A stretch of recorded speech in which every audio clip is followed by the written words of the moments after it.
Para jamaah, Bapak Ibu yang dirahmati oleh Allah, kita melanjutkan kajian kitab Lubabul Hadis dan kita sudah sampai kepada Al-Babul Ashir, bab yang ke-10 fi Fadilatil Jumu'ah, tentang keutamaan hari Jumat. Nabi Muhammad sallallahu alaihi wasallam pernah mengatakan, lam tatlu'is syamsu wa lam taghrub ala yaumin afdhala min yaumil jumu'ah. Tidak ada matahari itu terbit, tidak pula matahari terbenam pada suatu hari yang lebih afdol daripada hari Jumat. Nah, ini menunjukkan tentang keutamaan dari hari Jumat. Berarti di hari Jumat itu ada hal yang spesial. Bahkan saking spesialnya, ketika masuk hari Jumat, Allah itu mengutus 2 malaikat di setiap pintu masjid. Jadi di setiap pintu masjid ada 2 malaikat.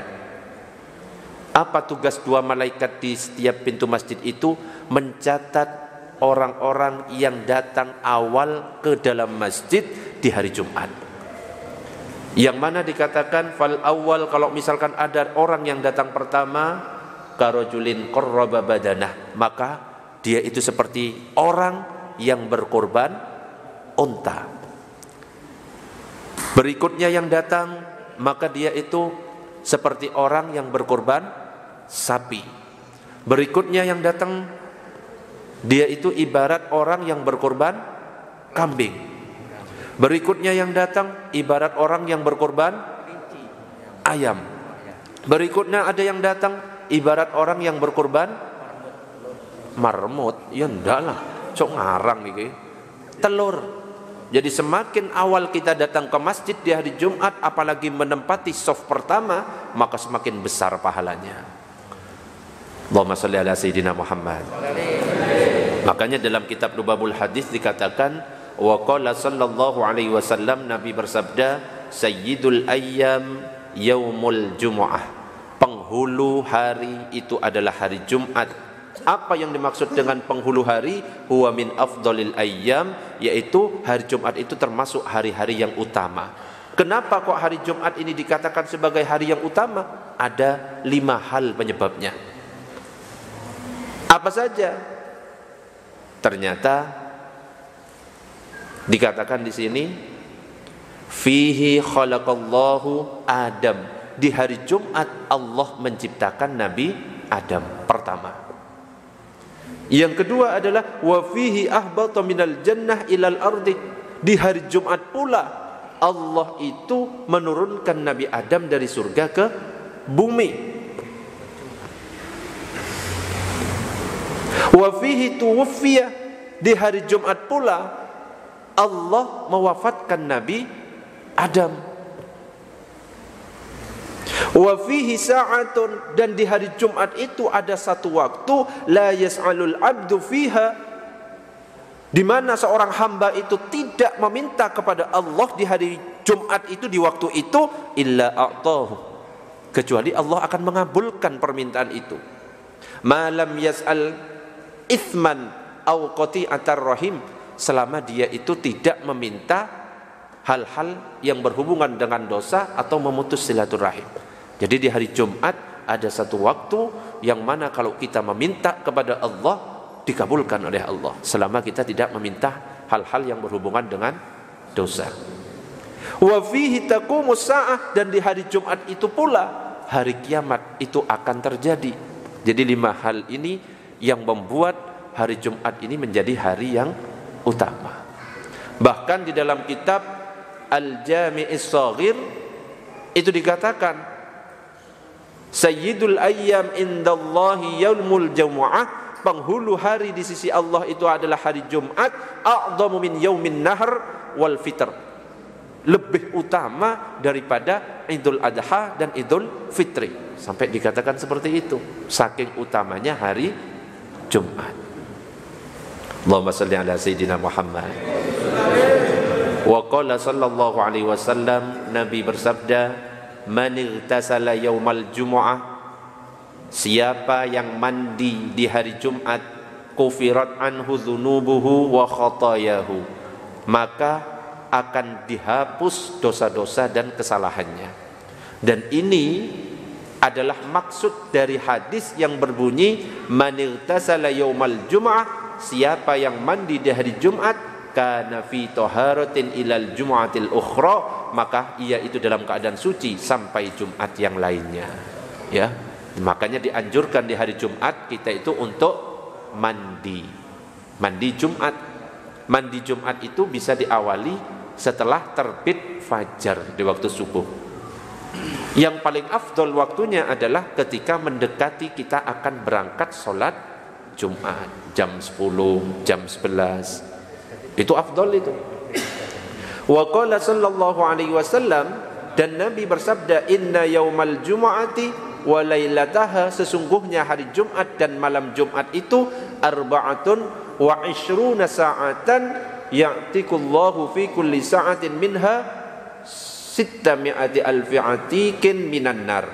Di hari Jumat itu Allah itu memerdekakan setiap jamnya dari hari Jumat itu sebanyak 600.000 orang yang terbebas dari neraka. Jadi di setiap jam di hari Jumat Allah membebaskan 600.000 orang dari neraka. Bahkan Imam Ghazali mengatakan, inna lillahi azza wa jalla fi kulli jum'atin 600 alfi atikin minan nar. Sesungguhnya Allah di setiap Jumat memiliki 600.000 orang yang terbebas dari neraka. Makanya kalau kita bercerita tentang waktu-waktu sholat, ada waktu-waktu sholat yang dilarang. Contohnya adalah setelah sholat subuh, setelah sholat asar, waktu istiwa, matahari tepat di tengah, itu kita tidak boleh sholat. Waktu istiwa, saat matahari tepat ada di tengah, kita tidak boleh sholat. Makanya sholat duhur itu saat tergelincirnya matahari. Kenapa kok nggak boleh ketika tepat di tengah, saat bayang-bayang itu nggak ada? Ketika kita berdiri, bayang-bayangan belum ada. Kenapa? Innal jahima tus'aru fi kulli yaumin qabla zawal. Sesungguhnya neraka jahim itu dinyalakan di setiap hari sebelum matahari tergelincir. Jadi neraka itu dinyalakan. Kecuali satu, hari Jumat neraka jahanam itu mati, tidak dinyalakan. Makanya meskipun waktu istiwa, matahari tepat di tengah, kita boleh melakukan sholat Jumat. Itu sudah masuk waktunya. Itu bedanya hari Jumat dengan hari yang lain. Allahumma sholli ala sayyidina Muhammad. Wa qala sallallahu alaihi wasallam, Nabi bersabda, man tarakal jumu'ah, barang siapa yang meninggalkan sholat Jumat min ghairi udhrin, dengan tanpa uzur, falyatasaddaq, maka bersedekahlah bidinarin, dengan 1 dinar, ay min dhahabin, yakni dari emas, kurang lebih 4,5 gram. Kalau kita pernah meninggalkan sholat Jumat, ya, sunnahnya itu, kafaratnya itu, penebusnya adalah kita sedekah dengan 1 dinar emas. Fa in lam yajid, kalau kita tidak punya, tidak menemukan sebesar itu, fanis fi dinarin, maka dengan 1/2 dinar. Fa inna dzalika kafaratut tarki, karena itu adalah kafarat kita meninggalkan sholat Jumat. Pernah enggak meninggalkan sholat Jumat? Sudah sedekah? Ya sudah, enggak apa-apa. Tapi sudah tahu. Pas pandemi banyak ya.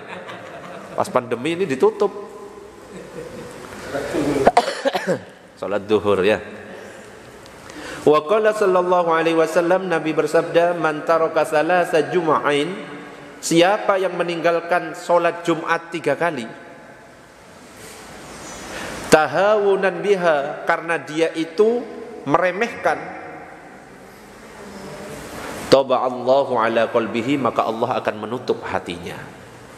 Kalau kita meninggalkan salat Jumat karena kita memang malas, meremehkan, maka akan ditutup hatinya. Bahkan dikatakan dalam hadis berikutnya, man taraka salasa jumu'atin, siapa yang meninggalkan 3 kali sholat Jumat min ghairi udrin, dengan tanpa uzur, kutiba minal munafikin, ditulis, dicatat sebagai golongan orang munafik. Jangan sembarangan, apalagi sampai mengatakan sholat Jumat gak wajib buat saya, maka dia itu langsung murtad seketika itu. Kalau sudah murtad apa? Ketika dia mati gak usah dimandikan, gak usah dikafani, gak usah dikuburkan. Iya, kalau hukum Islam apa? Dipenggal. Kalau dalam kitab Fathul Mu'in, dipotong kepalanya kalau dalam hukum Islam. Tapi yang memotong bukan sembarang orang. Pak Freddy ngelihat Pak Herman gak sholat, dipotong. Wah, ya pantas, gak apa-apa. Ya ojo, gak boleh. Yang memotong itu pemerintah. Pak Freddy harus tobat, gak boleh. Ya, mau dia itu mengingkari atau dia itu tetap meyakini kewajiban, tetap hukumannya. Kalau dalam Islam itu gak sholat, dia gak mau tobat, dipotong kepalanya. Cuma kalau misalkan masih meyakini sholat itu wajib, cuma dia males, gak sholat, males, dipotong tapi dikuburkan, diperlakukan sebagai muslim, karena dia masih mengakui kalau sholat itu masih wajib. Cuma dia nanti akan diadab oleh Allah, disiksa. Tapi kalau sudah murtad, gak meyakini bahwa sholat wajib, udah gak usah dikubur itu. Allahumma salli ala Sayyidina Muhammad. Wa qala sallallahu alaihi wasallam, Nabi bersabda, man mata yaumal jumu'ah, siapa saja yang meninggal di hari Jumat, au lailataha, atau malam Jumat, rufi'a anhu azabul qabri, maka akan diangkat atau dihilangkan darinya siksa kubur. Ya, di dalam kitab Ihya dikatakan, man mata yaumal jum'ah, siapa yang mati di hari Jumat, aw lailatal jum'ah, atau malam Jumat, kataballahu lahu ajra syahidin, ditulis, dicatat sebagai mati syahid, wa waqa fitnatal qabri, dan juga terlindungi dari fitnah kubur, ay wa dzalika bi syartil iman, dengan syarat dia itu adalah iman. Kalau dia orang beriman mati di hari Jumat, maka dia itu terbebas dari siksa kubur. Seandainya dia itu tetap disiksa di alam kubur, siksanya itu hanya sesaat, habis itu gak ada lagi. Syaratnya adalah iman. Orang yang beriman itu kayak apa? Dengar suara azan langsung ke masjid, itu orang beriman. Orang beriman itu seperti apa? Waktu Ramadan puasa. Jangan mengaku saya orang beriman tapi gak puasa. Saya orang beriman, dengar azan tetap aja ngerokok di warkop. Ya, bukan. Mati hari Jumat ya jangan disalahkan kalau malaikat nyiksa sampai selesai, ya. Ngaku iman kan nggak kayak gitu. Iya, betul Pak Herman. Ngaku orang beriman tapi nggak bisa baca Quran, nggak mau belajar. Orang beriman dari mana? Ya tunjukkan, buktikan kalau dirinya beriman. Minimal bisa ikro. Nah, minimal hatam ikro. Pak Herman kalau seandainya berapa kitab yang pernah dihatamkan Pak Herman? 1 apa? Ikro. Dan memang benar, ikro hatam kan? Hatam. Sekarang penjajakan untuk hatam Al-Quran, betul? Amin. Habis Al-Quran, hatam kitab kuning. Iya. Amin. Habis kitab kuning? Apa mana? Apa? Kitab Mahabharata. Atau kitab Sutasoma gitulah, karangan Empu Tantular sekalian, ya. Allahumma shalli ala Sayyidina Muhammad. Wa qala sallallahu alaihi wasallam, man qala yaumal jumu'ah li sahibihi wal imamu yakhtub. Ini peringatan. Siapa yang berbicara dengan sahabatnya, dengan temannya, sedangkan imam khotib sedang khutbah, ansit, cuma ngomong, diem, ngingatkan orang. Pak Bobi, diem, ngomong seperti itu. Pak Kirom, diem. Au bikalamin, atau dengan kata-kata, ngomong sakarpe saat khutbah sedang berlangsung. Au abithin, atau malah bercanda. Au asyara biyadihi au bira'sihi, atau isyarat. Ada anak-anak rame, isyarat. Apalagi ngelempar aqua. Au bi ra'sihi. Faqad lagha, maka dia telah berlaku sia-sia. Wa man lagha, dan siapa yang berlaku sia-sia, fala jumu'atalah, tidak sempurna salat Jumatnya. Ayo kawan. Apalagi ngampar tiker Pak Freddy. Ya beda. Kalau dalam keadaan darurat membahayakan orang, gak apa-apa ditegur. Ya, gak boleh ngomong itu. Apalagi jalankan kota infak. Oh gini aja gak boleh. Gini loh gak boleh. Makruh hukumnya itu kota infak saat khutbah berjalan itu. Sangar Ustaz ya. Nah iya. Tapi kalau misalkan gak dijalankan saat khutbah, ya apa? Malah infaknya gak ada, ya kan? Kalau nak sing sadar di pojokan itu ada kata infak. Kosong malah kalau nggak dijalankan itu. Tapi kalau sudah kota infak itu sudah jalan, jangan pura-pura tidur. Katanya Ustadz Jumatnya nggak sempurna, pura-pura tidur. Jangan, malah itu malah mengganggu yang lain. Ya minimal sing nanggung takmirnya gitu ya. Kita kan cuma jamaah, tinggal jalankan. Bebas jamaah.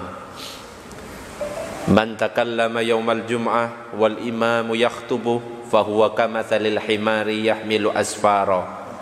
Siapa yang berbicara pada hari Jumat saat imam sedang berkhutbah, katanya Ibnu Hajar Al-Asqalani dalam kitabnya Bulughul Maram, ini juga hadis Nabi, maka dia itu seperti keledai yang membawa kitab-kitab yang tebal. Di stop omongannya. Intinya kalau masuk ke masjid jangan hari Jumat saja. Jauhkan dari ngomong-ngomong yang berhubungan dengan dunia. Apalagi gosip orang di pojokan situ loh. Saya gak boleh, itu area masjid. Nek gosip di rumahnya Pak Jumari saya gak apa-apa. Ya dosanya ya lebih sedikit lah ya. Tapi tingkatannya dosa besar tetap. Itu kan banyak ancaman Ustaz ya. Cuma takut terus mendingan kayak Jumatan tambah. Ini gara-gara ngaji akhirnya takut sholat Jumat ya. Repot juga. Nah, akhirnya dibahas di sini dalam kitab Kifayatul Akhyar. Hal yahrumul kalam waqtal khutbah? Apakah diharamkan berbicara pada saat khutbah itu? Dalam kitab Kifayatul Akhyar itu dijelaskan fihi qaulani. Ada dua pendapat dalam hal ini. Ahaduhuma wa nasu alaihi Syafi'i fil qadim annahu yahrumu. Imam Syafi'i memiliki pendapat dalam qaul qadimnya. Qaul qadim ini saat Imam Syafi'i berada di Baghdad, Irak. Namanya qaul qadim, mengatakan haram berbicara saat khutbah sedang berlangsung. Wa bihi qala Malik wa Abu Hanifah wa Ahmad fi jahir riwayataini anhu. Begitu juga pendapatnya Imam Malik, Abu Hanifah dan Imam Ahmad. Haram. Alasannya apa? Alasannya adalah hadis Nabi yang berbunyi idza qulta li sahibika wal imamu yakhutubu yaumal jum'ah ansit faqad laghat wal laghwul itsmu. Apabila engkau berkata kepada temanmu saat imam sedang berkhutbah pada hari Jumat, diam, cuma berkata seperti itu, maka dia sudah melakukan hal yang sia-sia, dan berbuat sia-sia itu adalah perbuatan dosa. Dari hadis ini akhirnya disimpulkan haram berdasarkan qaul qadim dari Imam Syafi'i. Wal jadid, sedangkan qaul jadid, qaul qadim ini qaul lama dulu, qaul jadid ini baru. Ya. Annal kalama laisa biharamin, sesungguhnya berbicara saat khutbah enggak sampai haram hukumnya. Kenapa? Wal insatu sunnatun, karena diam itu adalah sunnah hukumnya. Jadi ada dua pendapat. Kalau ada dua pendapat, ya pilih yang paling hati-hati. Nek bisa enggak ngomong, ya jangan ngomong. Kecuali memang ada sesuatu yang membahayakan, yang harus kita ngomong, baru ngomong. Allahumma shalli ala sayyidina Muhammad. Dan dalilnya, ya juga dalil hadis juga.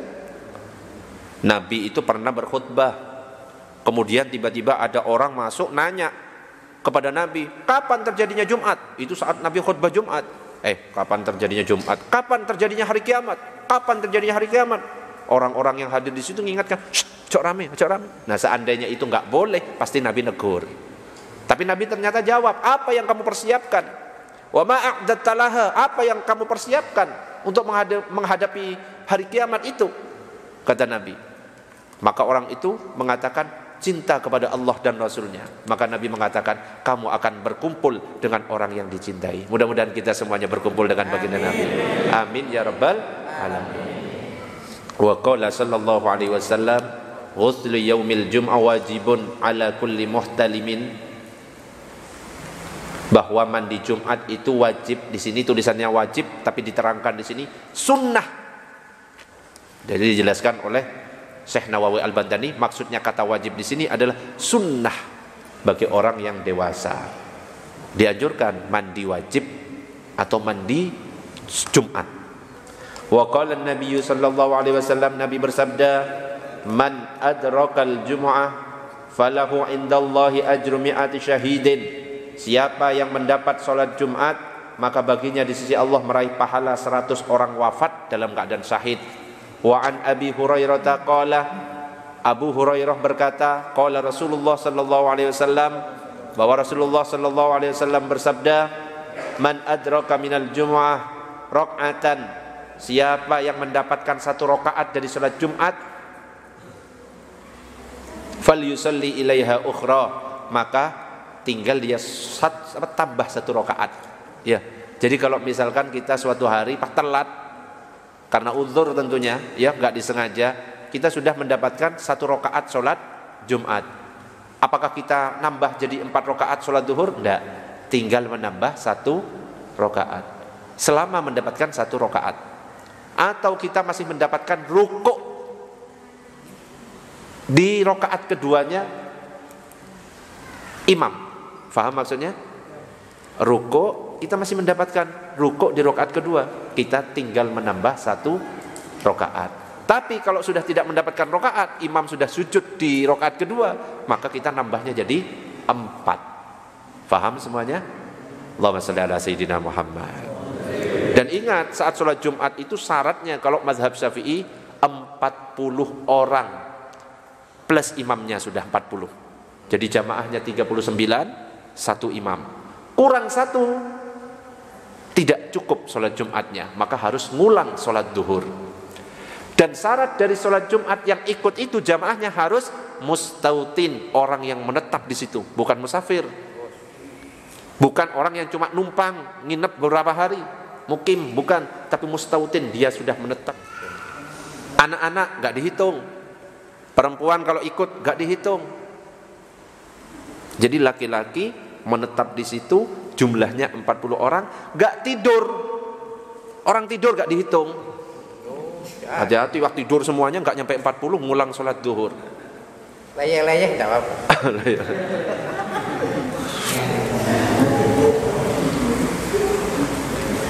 Dan kadang-kadang ada orang yang melakukan perjalanan di hari Jumat, seenaknya langsung diganti dengan sholat duhur. Nggak, ada syaratnya. Orang yang boleh mengganti dengan sholat duhur itu, assalamualaikum, monggo Bib, sini Bib, masyaallah. Ini Habib Sofi. Gak kesasar Bib? Gak kesasar. Alhamdulillah. Masyaallah. Sini Bib, kosong Bib. Ya, mumpung beliau datang, nanti sekalian ngasih nasihat. Tapi istirahat dulu sebentar ya. Ada minum? Fikri? Disiapkan dulu. Dawet. Nyampe mana tadi? Halo, nyampe mana tadi pembahasannya? Apa sih? Orang yang safar atau perjalanan di hari Jumat kadang-kadang seenaknya langsung diganti hari itu dengan sholat duhur, tidak boleh. Kalau keluarnya sebelum sholat subuh baru boleh. Syaratnya mengganti dengan sholat duhur kalau dia keluarnya di hari Jumat itu sebelum sholat subuh. Tapi kalau keluarnya jam 8, jam 9, wajib tetap dia itu punya kewajiban melaksanakan sholat Jumat. Bisa difahami? Allahumma shalli ala sayyidina Muhammad. Sebelum saya lanjutkan, ada pertanyaan? Ya, Pak Freddy. Itu kalau yang dimaksud keluar itu keluar rumah atau keluar kota? Musafir, iya, musafir. Bukan keluar rumah di sini. Subuhnya itu, seandainya keluarnya sebelum subuh dari rumah 4:30, belum subuh. Belum subuh. Sampai ke Tapang Subuh. Nah, sholat di situ. apakah itu sudah dikatakan sudah keluar? Iya. Misalkan saya mau pulang ke Madura, ya, berangkatnya jam 4. Nyampe ke Tapang, nyampe Aloha, azan. Nah, itu tetap saya keluarnya sebelum subuh. Saya keluar dari rumah itu sebelum subuh. Maka kalau seandainya kita meninggalkan Jumat karena kita keluarnya sebelum subuh, maka boleh langsung diganti sholat duhur. Tapi kalau keluarnya setelah sholat subuh jam 5, sholat subuh sudah, ya kan? Jumatnya wajib, meskipun perjalanan sangat jauh, berhenti harus sholat Jumat. Karena nanti ada larangan keluar di hari Jumat. Kalau misalkan tidak bisa hari lain melakukan sholat Jumat, ada larangan nanti. Lah iya, makanya harus diakali. Kalau misalkan ada jadwal sepur jam 6, ya sudah diakali, berangkatnya jam 3:30. Aman kan? Lah iya. Iya, diakali, aman. Kita nggak ada kewajiban sholat Jumat, bisa mengganti dengan sholat duhur. Ada pertanyaan yang lain? Ya, Ustadz Yusuf. Loh kok di belakang? ini Ustaz. Maju dulu, maju. Ini kosong ini ya? Maju. Ustaz ini Ustaz. Ini kosong ini Pak. Ini loh, Ya. mau dipangku Pak Herman. Kayak ini kosong ini betul. Cuma di tempat ini Ustaz. Wong datangnya baru datang ya, telat. Sini Ustaz. Ini kosong. Ya apa, monggo Ustadz Yusuf.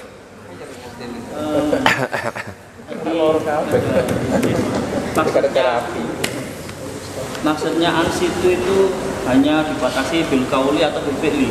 Sebab seringkali ada fenomena saat khotib khutbah itu macam-macam dan ada yang zikir pakai tasbih, ada yang main HP dan sebagainya. Apakah maksudnya ansit itu hanya tidak boleh omong-omongan ataukah bil fi'li, artinya ya sudah diam mendengarkan khutbah. Jadi yang saya tanyakan, wajibannya itu mendengarkan khutbah atau diamnya? Itu satu. Yang kedua, larangannya itu hanya omong-omongannya ya takalam itu atau bil fi'li. Jadi apa sakah dan sebagainya. Jadi dua. Sing jambak ya cocok itu. Pak Herman kayaknya request menjawab. Jadi yang nggak boleh itu ya tidak hanya ucapan harus diam. Jadi kewajiban kita saat sholat Jumat itu mendengar khutbah, gak boleh ngomong, ya, gak boleh melakukan sesuatu gerakan-gerakan yang sia-sia yang ada hubungannya dengan sholat Jumat, ya. Jadi tidak hanya omongan saja, tapi selain omongan, ya perbuatan-perbuatan, misalkan, nah ini kan gak ada manfaatnya. Paham maksudnya?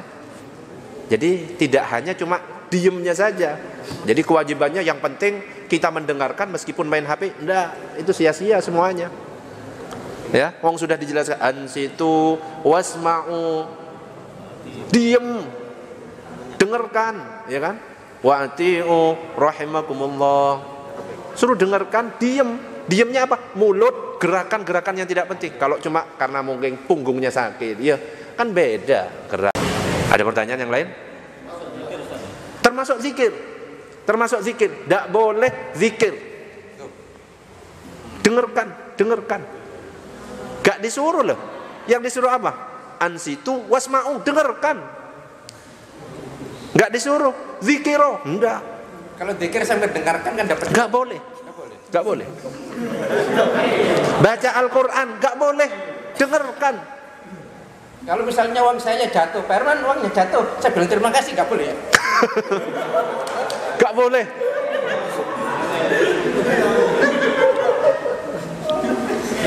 Seandainya ada amalan-amalan, biasanya kan ada amalan kan, Ahmad ya Rasulullah, itu dalam hati, jangan sampai keluar.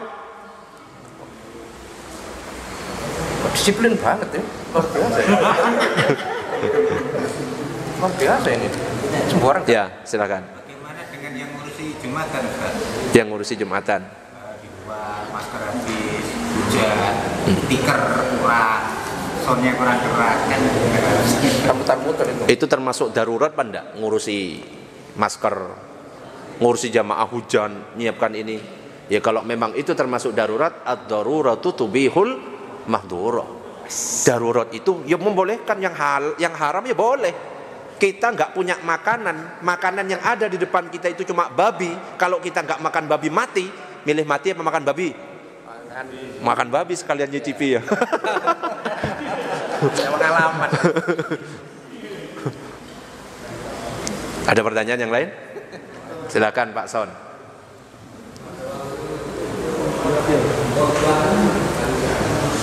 Khutbah baru datang.